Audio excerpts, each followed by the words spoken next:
दोस्तों नमस्कार। Target with Ravi S में आपका स्वागत है। भारतीय संविधान की जो हम टेस्ट सीरीज़ या जो प्रीवियस क्वेश्चन पेपर है उन्हें सोल्व कर रहे हैं, उनकी व्याख्या कर रहे हैं।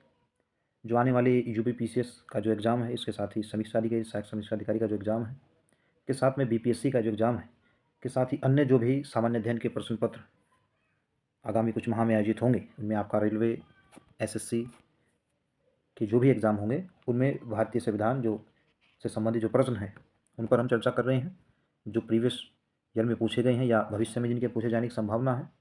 इस क्रम में आज हम एक नया जो अध्याय है जिसमें संघीय कार्यपालिका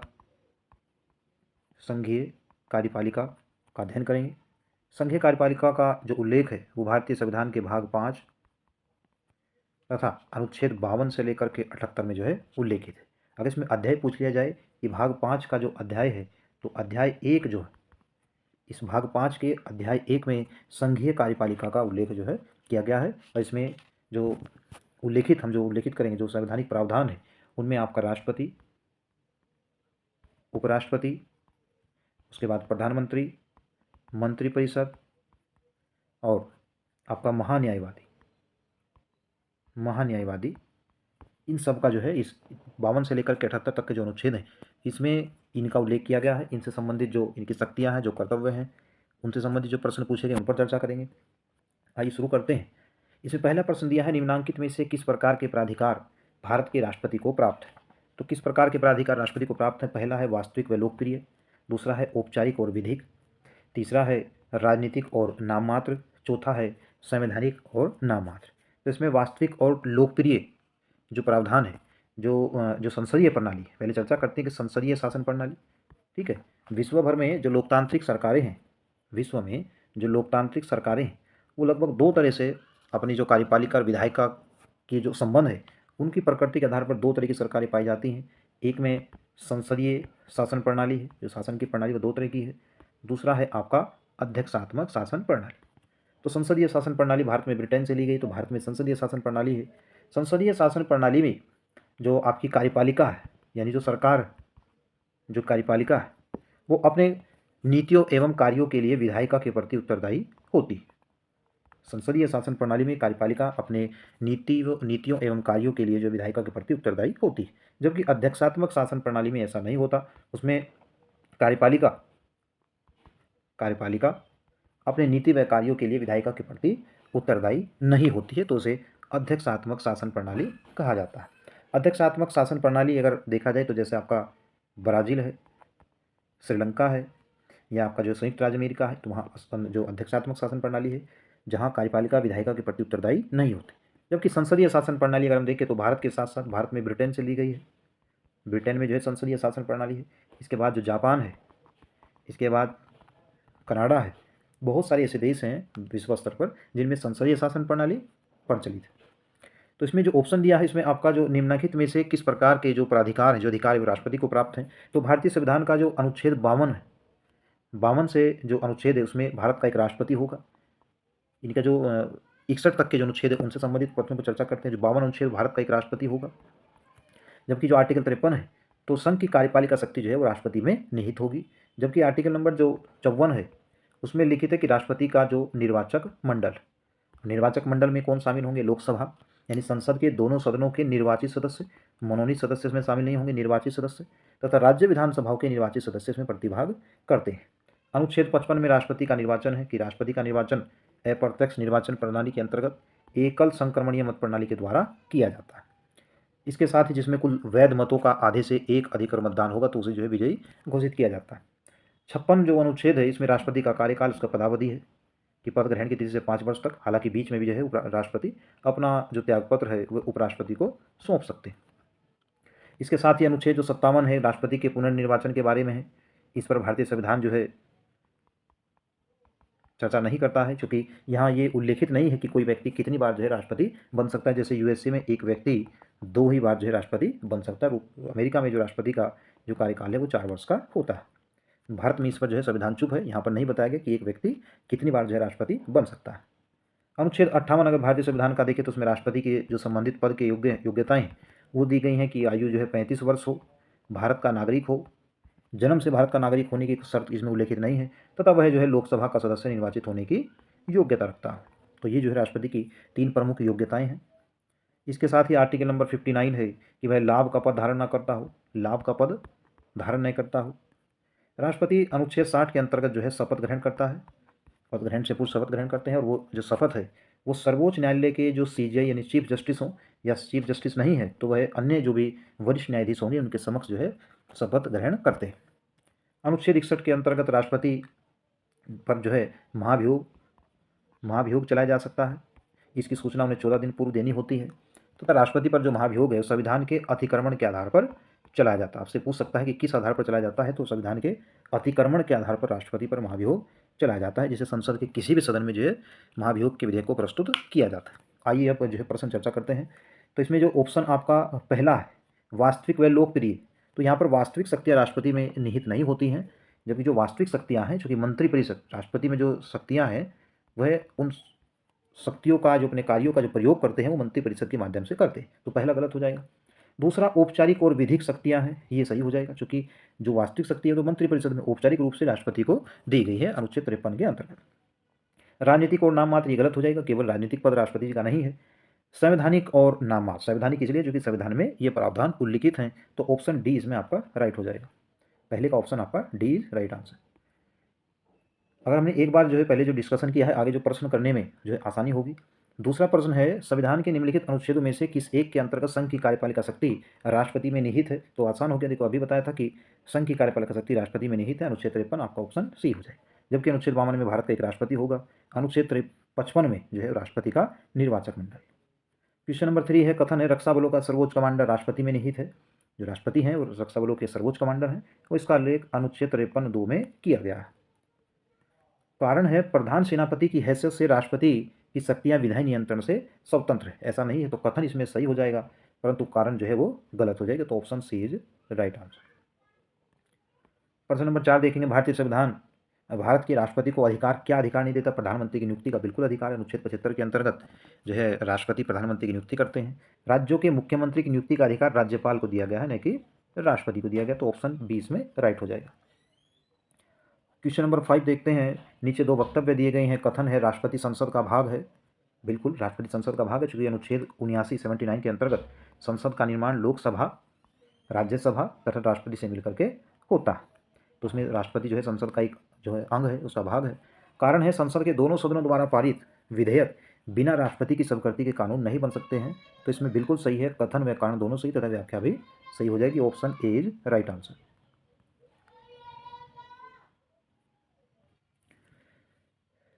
प्रश्न नंबर 6 दिया है, भारत के राष्ट्रपति की शक्तियों के बारे में निम्नांकित में से कौन सही नहीं है। ऑप्शन ए है भारत राष्ट्रपति को सर्वोच्च न्यायालय के परामर्श को स्वीकार करना चाहिए। आपातकालीन शक्ति राष्ट्रपति को दी गई अनुच्छेद 352 के अंतर्गत। जो में राष्ट्रपति शासन को आगे बढ़ाने की शक्ति, राष्ट्रपति सर्वोच्च न्यायालय के परामर्श को स्वीकार या अस्वीकार कर सकता है, तो इसमें बी सी डी ऑप्शन सही हो जाएंगे, लेकिन ऑप्शन ए जो है इसमें सही नहीं है, क्योंकि राष्ट्रपति सर्वोच्च न्यायालय के न्यायाधीशों से जो अनुच्छेद 143 के अंतर्गत परामर्श का अधिकार है, तो राष्ट्रपति उसमें बाध्य नहीं होता उस परामर्श को स्वीकार करने के लिए, तो option A is right answer. अगला प्रश्न है, नीचे 2 वक्तव्य दिए गए हैं, कथन है संघ की कार्यपालिका शक्ति भारत के राष्ट्रपति में निहित है।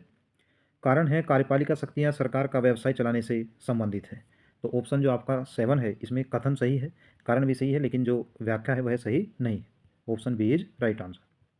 प्रश्न नंबर 8 है, आपातकाल में किसी राज्य विधानसभा की अवधि बढ़ाई जा सकती है, तो वह संसद के द्वारा जो है बढ़ाई जा सकती है, option B is right answer.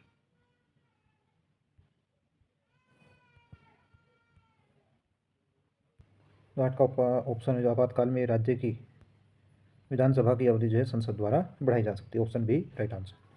प्रश्न नंबर 9 है, राष्ट्रपति के निर्वाचन में राज्य का मुख्यमंत्री मतदान करने का पात्र नहीं होता यदि वह स्वयं प्रत्याशी हो, उसे राज्य विधानमंडल के निचले सदन में अपना बहुमत सिद्ध करना शेष हो, वह राज्य विधानमंडल में उच्च सदन का सदस्य हो, ऑप्शन सी राइट हो जाएगा, क्योंकि राष्ट्रपति का निर्वाचक मंडल जो अनुच्छेद 54 में है उसमें लोकसभा राज्यसभा के निर्वाचित सदस्य, उसके साथ ही राज्य विधानसभा के निर्वाचित सदस्य होते हैं। राज्य विधान परिषद जो कि राज्य विधानमंडल का उच्च सदन है उसके सदस्य इसमें नहीं पात्र होते हैं, option C is right answer. अगला प्रश्न है, भारत में राष्ट्रपति के चुनाव के लिए चुनाव मंडल के जो सदस्य होते हैं जो अनुच्छेद 54 में दिया गया है, इसमें लोकसभा के चुने सदस्य, राज्यसभा के चुने सदस्य, राज्य विधानसभा के जो चुने हुए निर्वाचित सदस्य होते शामिल होते हैं। इसमें आपका विधान परिषद के सदस्य शामिल नहीं होते। Option D is right answer.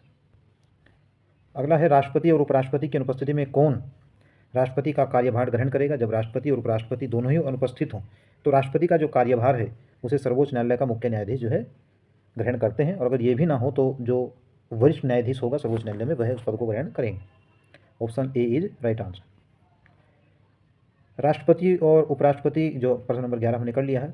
12 number है भारत के राष्ट्रपति के विषय में निम्नलिखित कथनों पर विचार कीजिए। उसे जो है भारत का जन्म से नागरिक होना चाहिए, ऐसा नहीं, गलत हो जाएगा, क्योंकि योग्यता जो अनुच्छेद 58 में दी गई है उसमें केवल भारत का नागरिक माना गया है, न कि जन्म से नागरिक होना। दूसरा है उसे 35 वर्ष की आयु पूरी कर लेनी चाहिए, ये सही है। उसे संसद का सदस्य निर्वाचित होने की योग्यता रखनी चाहिए। तो ऑप्शन इसमें आपका 2 और 3 जो है सही हो जाएंगे, यानी आपके विकल्प के अनुसार नहीं, इसमें जो है संसद का सदस्य निर्वाचित होना, एक मिस्टेक हो गया, संसद का सदस्य नहीं बल्कि लोकसभा का सदस्य निर्वाचित होने की जो है योग्यता होनी चाहिए। तो इसमें आपका केवल 2 ही जो है option B is right answer. अगला प्रश्न है अगर भारत के राष्ट्रपति के चुनाव में कोई विवाद है तो उस विवाद को सौंपा जा सकता है। तो इस विवाद को भारत के महाधिवक्ता को, इसमें अगर चुनाव में कोई विवाद है तो उसे भारत के सर्वोच्च न्यायालय सुप्रीम कोर्ट को सौंपा जाता है। सी ऑप्शन राइट हो जाए।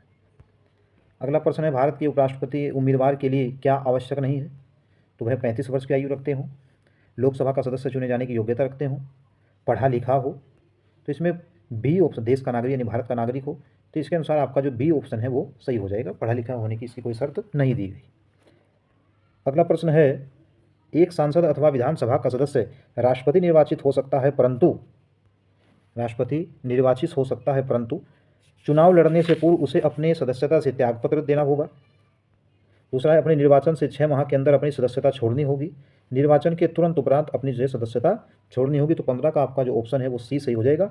निर्वाचन के तुरंत बाद उन्हें जिस सदन के वो सदस्य हैं उसकी सदस्यता छोड़नी पड़ेगी। भारत के राष्ट्रपति चुने जाते हैं केवल राज्यसभा के सदस्यों द्वारा, लोकसभा के सदस्यों द्वारा, केवल राज्यों के विधानसभा लोकसभा के द्वारा, या फिर ऑप्शन डी राइट हो जाएगा, राज्यसभा लोकसभा और राज्यों की विधानसभाओं के निर्वाचित सदस्यों द्वारा अनुच्छेद 54 में के अंतर्गत जो है निर्वाचित होते हैं। अनुच्छेद 55 के अंतर्गत जो है इनका निर्वाचन किया जाता है। भारत के राष्ट्रपति के चुनाव में राज्य की विधानसभा के प्रत्येक निर्वाचित सदस्य के वोटों की संख्या उस राज्य की जनसंख्या को विधानसभा की कुल सदस्य संख्या द्वारा विभाजित कर प्राप्त भागफल की 1000 के गुणकों के बराबर होती है। वर्तमान स्थिति में जनसंख्या से तात्पर्य किस जनगणना द्वारा यथा अभिनिश्चित किया जाएगा। तो इसमें आपका जो ऑप्शन है वो सी सही हो जाएगा, 1971 की जनगणना। Option C is right answer. अगला प्रश्न है भारत के राष्ट्रपति, ये प्रश्न हमने कर लिया है। क्वेश्चन नंबर 18 है जब केंद्रीय मंत्रिमंडल ने 2002 चुनावी सुधारों पर अध्यादेश में बिना किसी बदलाव के उससे राष्ट्रपति को वापस भेजा तब राष्ट्रपति ने भारतीय संविधान के कौन से अनुच्छेद के अंतर्गत उसे सहमति दी। तो 18 का आपका ऑप्शन सी सही हो जाएगा, चूँकि इसके अंतर्गत राष्ट्रपति जो है अध्यादेश जारी कर सकते हैं। जब संसद के दोनों सदन अपने सत्र में ना हो और किसी विषय पर कार्यवाही करना आवश्यक हो तो उसके लिए राष्ट्रपति द्वारा जो है अध्यादेश जारी किया जाता है। हालांकि सदन के जो पुनः संवेद होने पर 6 सप्ताह के भीतर उसे जो है पारित कर लिया जाता है। तो option C is right answer. यदि भारत के राष्ट्रपति का पद रिक्त हो जाए और कोई उपराष्ट्रपति भी न हो तो निम्न में से कौन कार्यवाहक राष्ट्रपति होगा। तो ऑप्शन इसमें आपका राज्यसभा का सभापति गलत हो जाएगा, भारत का महान्यायवादी ये भी गलत होगा, लोकसभा का सदस्य अध्यक्ष ये भी गलत होगा, सर्वोच्च न्यायालय का मुख्य न्यायाधीश जो है अनुपस्थिति में कार्य करे। तो option D is right answer. अगला प्रश्न है भारत के राष्ट्रपति से संबंधित निम्नलिखित कथनों में कौन सा सही नहीं है। वह संसद का एक संघटक भाग है, बिल्कुल है, आर्टिकल जो है 79 के अंतर्गत। वह दोनों सदनों में चर्चा में भाग ले सकते हैं। वह प्रत्येक वर्ष दोनों सदनों के संयुक्त बैठक को जो है संबोधित करते हैं, ये भी सत्य है। जब भी चुनाव होता है या जो भी सत्र होता है उसकी प्रथम बैठक की जो अध्यक्षता है, जो संबोधन है, वो राष्ट्रपति जी द्वारा किया जाता है। विशेष परिस्थिति में जो है वो अध्यादेश जारी कर सकते हैं। तो ऑप्शन बी इसमें राइट हो जाएगा, वह दोनों सदनों में चर्चा में भाग नहीं लेते हैं। अगला प्रश्न है भारत में राष्ट्रपति का चुनाव किया जाता है। तो भारत में राष्ट्रपति का चुनाव इसमें 21 का आपका ऑप्शन बी सही हो जाएगा, एकल संक्रमणीय मत प्रणाली के द्वारा अनुच्छेद 55 के अंतर्गत यह निर्वाचन किया जाता है, जिसमें गुप्त मतदान होता है। भारतीय संविधान के किस अनुच्छेद के अंतर्गत भारत सरकार का दायित्व है कि वह बाह्य आक्रमण व आंतरिक अशांति से राज्यों की रक्षा करें। तो इसमें लिए आपका ऑप्शन जो है 22 का आपका ऑप्शन सी सही हो जाएगा कि भारत बाह्य आक्रमण तथा आंतरिक अशांति से जो राज्य की जो रक्षा करनी है वह भारत सरकार का दायित्व है। तो अनुच्छेद 352 है, जबकि अनुच्छेद 356 में राष्ट्रपति शासन है, अनुच्छेद 360 में वित्तीय आपातकाल का उल्लेख किया गया है। अभी तक भारत में जो है 3 बार राष्ट्रीय आपातकाल लगा है। 1962 में चीनी आक्रमण के द्वारा, फिर जो है 1975 में आंतरिक अशांति के आधार पर, और 1971 में जो पाकिस्तान के साथ युद्ध हुआ उसके द्वारा, और 1975 में आंतरिक अशांति के द्वारा जो है राष्ट्रीय शासन जो राष्ट्रीय आपातकाल है वो लगा। तो option C is right answer. Question number 23, आपातकाल की घोषणा को स्वीकृति हेतु संसद के समक्ष रखा जाना जो है आवश्यक है। तो आपका जितना आवश्यक है 1 माह के अंदर संसद के समक्ष ये रखना चाहिए। भारत में वित्तीय आपातकाल की घोषणा आज तक कितनी बार की गई? तो भारत में वित्तीय आपातकाल अनुच्छेद 360 के अंतर्गत लगाया जाता है। ये 1 बार भी नहीं लगा है, तो ऑप्शन डी राइट हो जाएगा। निम्नलिखित में से राष्ट्रपति किसकी नियुक्ति करता है? तो राष्ट्रपति का जो कार्यपालिका शक्ति है, राष्ट्रपति को जो है अनेक शक्तियाँ दी गई हैं, इनमें विधायी शक्ति, कार्यपालिका शक्ति, न्यायिक शक्ति, अनेक शक्तियाँ दी गई हैं। तो उसमें जो है भारत के महान्यायवादी की नियुक्ति अनुच्छेद 76 के अंतर्गत करते हैं। नियंत्रक महालेखा परीक्षक 148 के अंतर्गत। एक राज्य के राज्यपाल की नियुक्ति जो है राष्ट्रपति द्वारा की जाती है। तो ऑप्शन डी इसमें आपका राइट हो जाएगा, सभी की नियुक्ति जो है राष्ट्रपति द्वारा की जाती है। क्वेश्चन नंबर 26 है, राष्ट्रपति 5 वर्ष तक अपने पद पर रहता है। तो 5 वर्ष तक अपने पद पर रहता अपने निर्वाचन की तारीख से, संसद द्वारा निर्धारित तिथि से, अपने पद ग्रहण के दिन से, या फिर निर्वाचन आयोग द्वारा घोषित तिथि से। तो आपका ऑप्शन इसमें सी सही हो जाएगा। अपने पद ग्रहण की तिथि से राष्ट्रपति अपने 5 वर्ष तक जो है पद पर रहते हैं।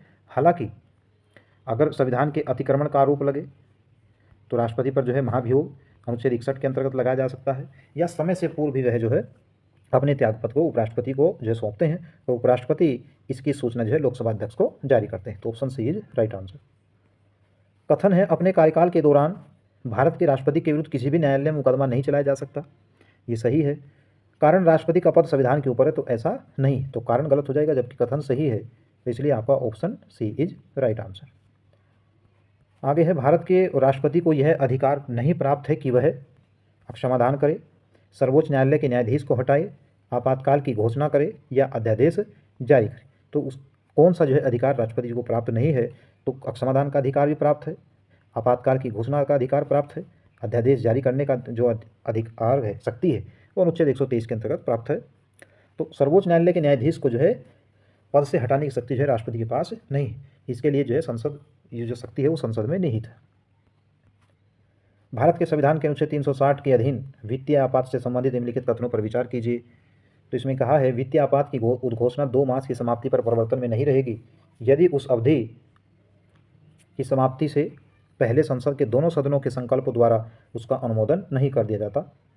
दूसरा ऑप्शन है, यदि वित्तीय आपात प्रवर्तन में हो तो भारत का राष्ट्रपति संघ के कार्यकलाप के संबंध में सेवा करने वाले सभी या किसी वर्ग के व्यक्तियों के, परंतु जिनके अंतर्गत उच्चतम न्यायालय या उच्च न्यायालयों के न्यायाधीश नहीं आते, वेतन और भत्तों में कमी करने के लिए निर्देश देने में सक्षम। तो इसका जो आंसर हो जाएगा आपका, जो प्रश्न नंबर 29 है, इसका आपका ऑप्शन ए ही राइट हो जाएगा। केवल जो है पहला ही कथन इसमें सत्य है। क्वेश्चन नंबर 30 है, निम्नलिखित में से किनकी नियुक्ति भारत के राष्ट्रपति द्वारा की जाती है? वित्त आयोग के अध्यक्ष की नियुक्ति की जाती है।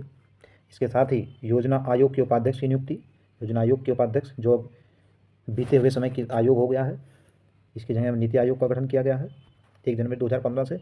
संघ राज्य क्षेत्र का मुख्यमंत्री, तो इसमें 1 और 3 सही हो जाएगा, क्योंकि योजना आयोग के उपाध्यक्ष की नियुक्ति जो है प्रधानमंत्री द्वारा की जाती है। तो option C is right answer.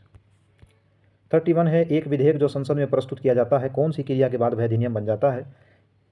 जब वह संसद के दोनों सदनों के द्वारा पारित हो जाए, जब राष्ट्रपति अपनी सहमति दे, जब प्रधानमंत्री इस पर हस्ताक्षर कर दे, ये भी गलत हो जाएगा, जब सर्वोच्च न्यायालय इसे केंद्रीय संसद के अधिकार क्षेत्र में घोषित होना जो है स्वीकृत करें। तो इसमें आपका डी, सी और ए गलत हो जाएगा। जब संसद के दोनों सदनों से पारित कोई विधेयक राष्ट्रपति जी की सहमति प्राप्त कर लेता है, तो वह जो है अधिनियम बन जाता है। तो option B is right answer, क्योंकि राष्ट्रपति संसद का एक घटक भाग है। प्रश्न नंबर 32 है, कथन है, भारत का राष्ट्रपति ब्रिटिश राजा से भिन्न है। बिल्कुल भिन्न है, क्योंकि भारत में जो राष्ट्रपति है, जो राष्ट्राध्यक्ष है, उनका जो है निर्वाचन होता है, जबकि ब्रिटेन में जो है ये वंशानुगत पद है। कारण है, भारत के राष्ट्रपति का पद अमेरिका के राष्ट्रपति से मिलता है। तो इसमें आपका जो ऑप्शन है, कथन तो सही है, परंतु जो कारण है वो गलत हो जाए। तो option C is right answer. Question number 33 है, राष्ट्रपति के निर्वाचक मंडल के सदस्य होते हैं। ऑप्शन है, संसद के दोनों सदनों के निर्वाचित सदस्य, यानी लोकसभा, राज्यसभा। राज्य विधानमंडल के दोनों सदनों के निर्वाचित, दोनों सदन नहीं, केवल उच्च जो निम्न सदन होता है राज्य विधानसभा, उसके सदस्य शामिल होते हैं। सभी राज्यों की विधानसभा के निर्वाचित सदस्य 3 सही हो जाएगा। दिल्ली पांडिचेरी विधानसभाओं के निर्वाचित सदस्य 70वें संविधान संशोधन 1992 के अंतर्गत केंद्र शासित प्रदेश दिल्ली और पांडिचेरी विधानसभा के निर्वाचित सदस्य राष्ट्रपति के निर्वाचन में भाग लेते हैं। तो क्वेश्चन नंबर 33 का आपका जो ऑप्शन है वो सही हो जाएगा, आपका डी इज राइट आंसर। अगला प्रश्न देखते हैं। यदि मृत्यु त्यागपत्र या हटाए जाने की स्थिति में भारत के राष्ट्रपति का पद रिक्त हो जाए तो उस पद का कार्यभार कौन संभालेगा? तो इसमें जो है उपराष्ट्रपति राष्ट्रपति के बाद जो है पदभार को ग्रहण करते हैं। अगर ये भी ना हो तो सर्वोच्च न्यायालय का मुख्य न्यायाधीश, और अगर वो भी ना हो तो सर्वोच्च न्यायालय के जो अन्य वरिष्ठ न्यायाधीश है वो इस पद को ग्रहण करेंगे। Option C is right answer. अगला प्रश्न है क्वेश्चन नंबर 35, निम्नलिखित कथनों पर विचार कीजिए, नीचे दिए गए कोट से सही उत्तर का चुनाव कीजिए। इसमें पहला है संघ की कार्यपालिका शक्ति प्रधानमंत्री में निहित है, गलत हो जाएगा, राष्ट्रपति में निहित है अनुच्छेद 53 के अंतर्गत। प्रधानमंत्री की नियुक्ति राष्ट्रपति द्वारा की जाती है अनुच्छेद 75 के अंतर्गत।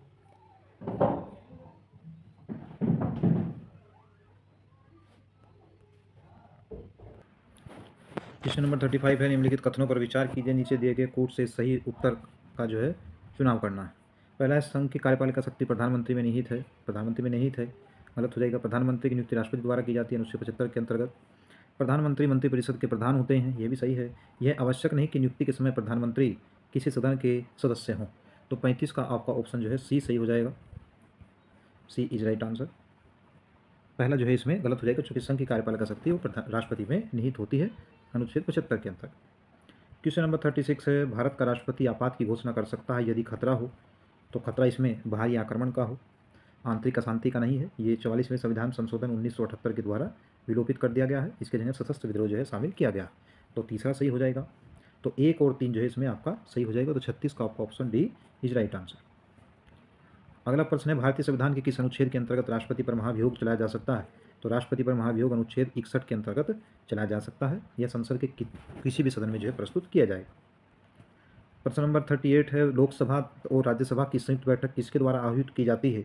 तो लोकसभा और राज्यसभा की जो संयुक्त बैठक है वो राष्ट्रपति जी के द्वारा जो है आहूत की जा सकती है। इसमें आपका ऑप्शन जो है वो ए इज राइट आंसर हो जाए। लोकसभा अध्यक्ष जो है 108 अनुच्छेद है उसके अंतर्गत जो संयुक्त अधिवेशन की जो है राष्ट्रपति लोकसभा अध्यक्ष जो है वो अध्यक्षता करते हैं। अगला प्रश्न है, निम्नलिखित में से किसी भौगोलिक क्षेत्र को अनुसूचित क्षेत्र जो घोषित करने का अधिकार है वह दिया गया है। तो ये घोषित करने का जो अधिकार है किसी क्षेत्र को अनुसूचित क्षेत्र, तो ये राष्ट्रपति को जो है प्राप्त है। राष्ट्रपति जो है किसी क्षेत्र को अनुसूचित क्षेत्र घोषित कर सकते हैं। जबकि लोकसभा जो हमने ऊपर प्रश्न पढ़ा है 38, लोकसभा राज्यसभा की जो संयुक्त बैठक है वो राष्ट्रपति के द्वारा जो है आहूत की जा सकती है, ठीक है, उसे संबोधित किया जा सकता है। तो ये अनुच्छेद जो है 87 के अंतर्गत प्रावधान किया गया। जबकि अनुच्छेद 85 के अंतर्गत जो आर्टिकल नंबर 85 है उसमें राष्ट्रपति जो है 1 वर्ष में कम से कम 2 बैठक बुलाने के लिए जो है बाध्य है, और वह प्रधानमंत्री से परामर्श कर जो है लोकसभा को विघटित कर सकते हैं, स्थगित कर सकते हैं। क्वेश्चन नंबर 40 है, वह राष्ट्र का प्रतिनिधित्व करता है परंतु राष्ट्र का नेतृत्व नहीं करता, यह उक्ति किस पर लागू होती है? तो यह उक्ति जो है राष्ट्रपति पर लागू होती, क्योंकि वह राष्ट्र के प्रतिनिधित्व करते हैं। चूँकि अनुच्छेद 77 के अंतर्गत भारत सरकार के समस्त जो कार्य हैं जो करते हैं वो राष्ट्रपति के नाम से ही माने जाएंगे, और अनुच्छेद 78 के अंतर्गत राष्ट्रपति प्रधानमंत्री से संघ के शासन एवं नीति संबंधी जो है सूचना मांग सकते हैं। तो ऑप्शन 20 में राइट हो जाएगा। अध्यक्षात्मक शासन का उदय सर्वप्रथम किस देश में हुआ? तो अध्यक्षात्मक जो शासन प्रणाली जहाँ कार्यपालिका अपने कार्यों नीतियों के लिए जो है कार्यपालिका के प्रति उत्तरदायी, विधायिका के प्रति जो है उत्तरदायी नहीं होती, तो वहाँ जो है ये सबसे पहले संयुक्त राज्य अमेरिका में हुआ। जबकि स्विट्जरलैंड में एक तरह की दूसरी ऐसी शासन प्रणाली है, सामूहिक शासन प्रणाली से कह सकते हैं। सामूहिक शासन प्रणाली से तात्पर्य ऐसी शासन प्रणाली से है जहाँ जो शक्ति है, जो सत्ता है, वह किसी एक व्यक्ति में सीमित न होकर के जो है व्यक्तियों के समूह में निहित होती है, व्यक्तियों के समूह में। तो शासन प्रणाली अब तक हमने 2 बार पढ़ा था, एक अध्यक्षात्मक शासन प्रणाली जिसमें कार्यपालिका विधायिका के प्रति जो उत्तरदायी नहीं होती है, एक संसदीय शासन प्रणाली जो भारत, कनाडा, जापान, ब्रिटेन में वहाँ कार्यपालिका विधायिका के प्रति उत्तरदायी होती है। स्विट्जरलैंड में एक सामूहिक जो शासन प्रणाली है, सामूहिक कार्यपालिका जिसे कहा जाता है, शासन प्रणाली प्रचलित है, जिसमें व्यक्ति जो सत्ता है वो एक व्यक्ति में जो है केंद्रित न रह करके व्यक्तियों के समूह में जो है केंद्रित रहती है। अगला प्रश्न है, इसका ऑप्शन सी सही हो जाएगा। श्रीमती प्रतिभा पाटिल का भारतीय गणतंत्र के राष्ट्रपति के रूप में कौन सा क्रम है? तो आपका ऑप्शन जो है 13वां जो है सही हो जाएगा, option D is right answer. संसद के लिए राष्ट्रपति का अभिभाषण कौन तैयार करता है? तो यह केंद्रीय मंत्रिमंडल के द्वारा राष्ट्रपति का अभिभाषण तैयार किया जाता है। प्रश्न नंबर 44 है, संविधान के किस अनुच्छेद के अंतर्गत संघीय मंत्रिपरिषद की सलाह मानने के लिए राष्ट्रपति जो बाध्य है? तो 44 का आपका ऑप्शन ए सही हो जाएगा कि राष्ट्रपति जो संघीय मंत्रिपरिषद है उसकी सलाह मानने के लिए बाध्य है। Option A is right answer. प्रश्न नंबर 45 है, राष्ट्रपति को लोकसभा में किन 2 सदस्यों को मनोनीत करने का अधिकार है? इसमें एंग्लो इंडियन को जो है मौलिक अधिकार मनोनीत करने का अधिकार था। लोकसभा में 2 व्यक्तियों को, जो एंग्लो इंडियन समुदाय के व्यक्ति हैं, उनके प्रतिनिधित्व को रखने के लिए 2 सदस्यों की नियुक्ति की जाती थी, लेकिन 104वें संविधान संशोधन के द्वारा जो है अब इसे समाप्त कर दिया गया है। तो option B is right answer. अध्यादेश जारी करने का अधिकार किसे है? तो अनुच्छेद 123 के अंतर्गत है, राष्ट्रपति के द्वारा जो अध्यादेश जारी किया जाता है। तो राष्ट्रपति का ये अधिकार कौन सा है? कह रहा अध्यादेश जारी करने का अधिकार कौन सा है? तो ये एक विधायी अधिकार है, ठीक है, चूँकि विधि बनाने के संबंधी जो विधायिका होती है तो उससे संबंधित है, तो ये जो है आपका विधायी अधिकार से संबंधित है। प्रशासनिक अधिकार अलग हो जाएगा। न्यायिक अधिकार जो अनुच्छेद 72 के अंतर्गत है, राष्ट्रपति जो सजा प्राप्त व्यक्ति होते हैं उनकी जो है सज़ा को माफ़ कर सकते हैं।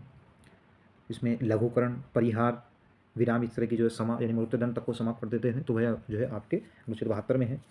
अगला प्रश्न देखेंगे 47, भारत के राष्ट्रपति के पास कौन सी वीटो शक्तियाँ हैं? तो राष्ट्रपति के पास पूर्ण वीटो की शक्ति है, पॉकेट वीटो की शक्ति है, निलंबित वीटो की शक्ति है, यानी राष्ट्रपति किसी विधेयक पर अनुमति दे सकते हैं, किसी विधेयक पर अनुमति नहीं दे सकते हैं, तथा किसी विधेयक को अनिश्चित समय तक जो है अपने पास रख सकते हैं।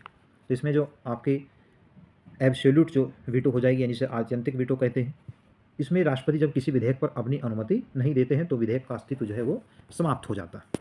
उसके बाद आपका जो निलंबित वीटो है, यानी राष्ट्रपति के द्वारा जब किसी विधेयक पर पुनर्विचार के लिए जो संसद को वापस करता है, परंतु जो लौटाए जाने पर, क्योंकि अगर संसद द्वारा पुनः पारित कर दिए जाने पर राष्ट्रपति फिर उस पर जो है अनुमति देने के लिए बाध्य हो जाते हैं, तो निलंबित में जो है फिर एक बार वापस करने के बाद दोबारा जो है अनुमति देनी ही पड़ती है।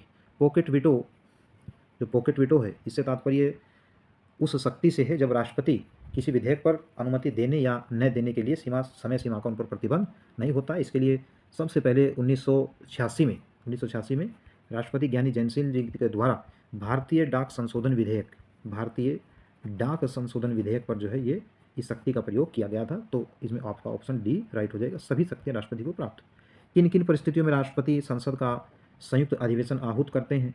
तो राष्ट्रपति जो संयुक्त अधिवेशन आहूत करते हैं, एक सदन द्वारा पारित विधेयक को दूसरे सदन द्वारा जब रद्द कर दिया गया हो, या एक सदन द्वारा विधेयक में पारित प्रस्तावित संशोधन दूसरे सदन द्वारा स्वीकार न किया जाना, एक सदन द्वारा विधेयक की प्राप्ति के 6 माह तक कोई कार्यवाही न करना, तो उपरोक्त सभी जो है इसमें सही हो जाएगा, डी ऑप्शन राइट।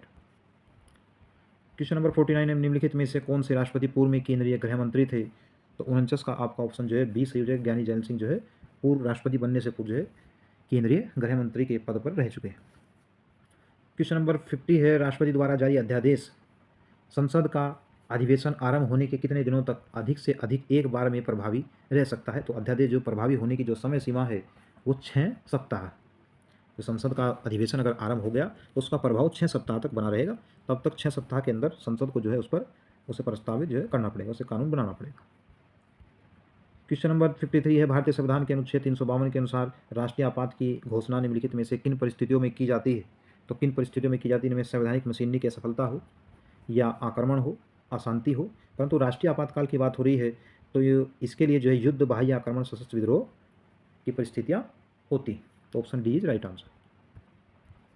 अगला प्रश्न है, राष्ट्रीय आपातकाल में लोकसभा की अवधि ऑप्शन 1 है नहीं बढ़ाई जा सकती, जब तक आपातकाल रहे तब तक के लिए बढ़ाई जा सकती है, केवल 1 वर्ष के लिए बढ़ाई जा सकती है। डी है आपातकाल की समाप्ति तक बढ़ाई जा सकती है, लेकिन एक समय में केवल 1 वर्ष के लिए ही बढ़ाई जा सकती है। तो 54 का आपका ऑप्शन जो है डी सही हो जाएगा कि 1 बार में जो है केवल 1 वर्ष के लिए बढ़ाई जा सकती है। Option D is right answer. Question number 55 है, संविधान असाधारण परिस्थितियों में राष्ट्रपति को राज्यपाल के कर्तव्यों के निर्वहन हेतु उपबंध कर सकता है कि राष्ट्रपति को राज्यपाल के कर्तव्यों के निर्वहन हेतु उपबंध जो करने का प्रावधान है वो अनुच्छेद 160 में दिया गया। क्वेश्चन नंबर 56 है, कौन सा कथन जो है असत्य यानी गलत है? राष्ट्रपति पद के लिए प्रत्याशी की आयु कम से कम 35 वर्ष हो, उपराष्ट्रपति राज्यसभा का सभापति बनते हैं, उपराष्ट्रपति का चुनाव भारत का राष्ट्रपति करते हैं, भारत के प्रथम राष्ट्रपति डॉक्टर राजेंद्र प्रसाद है। तो उपराष्ट्रपति का चुनाव भारत के राष्ट्रपति नहीं करते, जबकि संसद के दोनों सदनों के जो सभी सदस्य चाहे निर्वाचित हो चाहे मनोनीत हो वह उपराष्ट्रपति जी का निर्वाचन करते हैं। क्वेश्चन नंबर 57 है, राष्ट्रपति लोकसभा को कब बंद कर सकते हैं? भारत के प्रधान न्यायाधीश की अनुशंसा पर। गलत है। लोकसभा की अनुशंसा पर, केंद्रीय मंत्रिमंडल की अनुशंसा पर, यानी राष्ट्रपति जो है लोकसभा को अनुच्छेद 85 के अंतर्गत प्रधानमंत्री के परामर्श या मंत्रिमंडल की अनुशंसा पर भंग कर सकते हैं। Option C right. संविधान के उल्लंघन के आधार पर सब राष्ट्रपति के विरुद्ध किसके द्वारा महाभियोग लगाया जा सकता है? राष्ट्रपति के विरुद्ध जो महाभियोग लगाया जा सकता है वह संसद के दोनों सदन द्वारा अनुच्छेद 61 के अंतर्गत राष्ट्रपति पर महाभियोग लगाया जा सकता है। इस जो अध्याय में इसमें क्वेश्चन जो है ज़्यादा है, इसलिए हम इस जो श्रृंखला में लगभग 75 क्वेश्चन जो है हल करेंगे। बाकी इसका खंड 1-2 बना करके सभी क्वेश्चन को जो है उनकी व्याख्या करने का प्रयास करें। अगला प्रश्न है, भारत के राष्ट्रपति को कार्यावधि की समाप्ति से पूर्व भी पद से हटाया जा सकता है? तो महाभियोग के द्वारा, चूंकि राष्ट्रपति का कार्यकाल 5 वर्ष का होता है, लेकिन अनुच्छेद 61 के अंतर्गत संविधान का अतिक्रमण, ये इंपॉर्टेंट है, किस आधार पर? तो अतिक्रमण के आधार पर हटाए जा सकते हैं। Option C is right answer.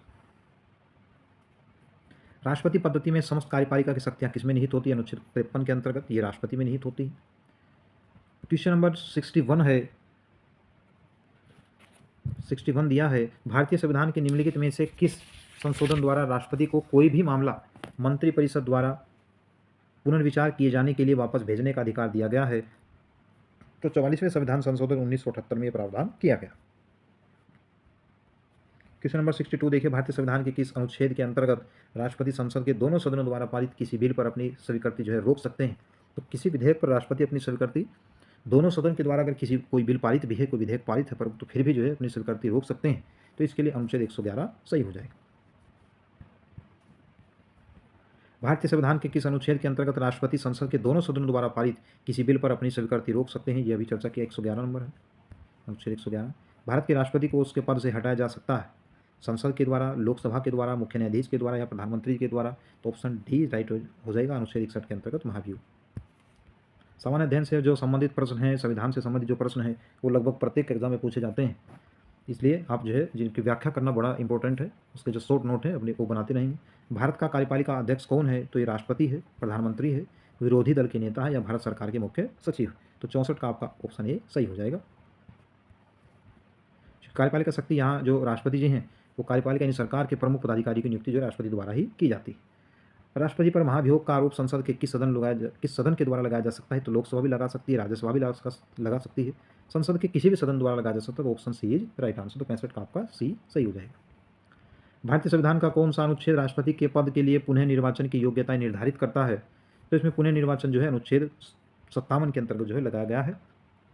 राष्ट्रपति, भारत में जो राष्ट्रपति का कार्यकाल है वो 5 वर्ष का होता है, लेकिन एक व्यक्ति कितनी बार राष्ट्रपति बन सकता है इस पर संविधान जो है इसमें उल्लेख नहीं किया गया है। अनुच्छेद 52 के अंतर्गत भारत का एक राष्ट्रपति होगा, 54 में राष्ट्रपति का निर्वाचक मंडल है और 55 में राष्ट्रपति के निर्वाचन की विधि है। तो option D is right answer. Question number देखते हैं 67, भारतीय राष्ट्रपति के सर्वसम्मति से चुने जाने का अभी तक एकमात्र उदाहरण है? तो नीलम संजीव रेड्डी है, ऑप्शन डी राइट आंसर। इसे तो आप सभी जानते हैं इस क्वेश्चन को। भारतीय संविधान का कौन सा अनुच्छेद राष्ट्रपति को उच्चतम न्यायालय से परामर्श करने की शक्ति देता है? तो अनुच्छेद 143। राष्ट्रपति को जब विधि संबंधी किसी प्रश्न पर जो सलाह की आवश्यकता होती है तो वह सर्वोच्च न्यायालय के न्यायाधीशों से परामर्श मांग सकते हैं। प्राय किसकी सलाह पर राज्य में राष्ट्रपति शासन लागू किया जा सकता है? तो प्राय जो मुख्यमंत्री है, लेजिस्लेटिव असेंबली है, गवर्नर है या उच्च न्यायालय के मुख्य न्यायाधीश। तो 69 का आपका जो आंसर सही हो जाएगा, राज्यपाल यानी गवर्नर के द्वारा राज्य में राष्ट्रपति शासन लगाया जा सकता है अनुच्छेद 356 के अंतर्गत। उत्तर प्रदेश में अब तक 10 बार जो है राष्ट्रपति शासन लग चुका है।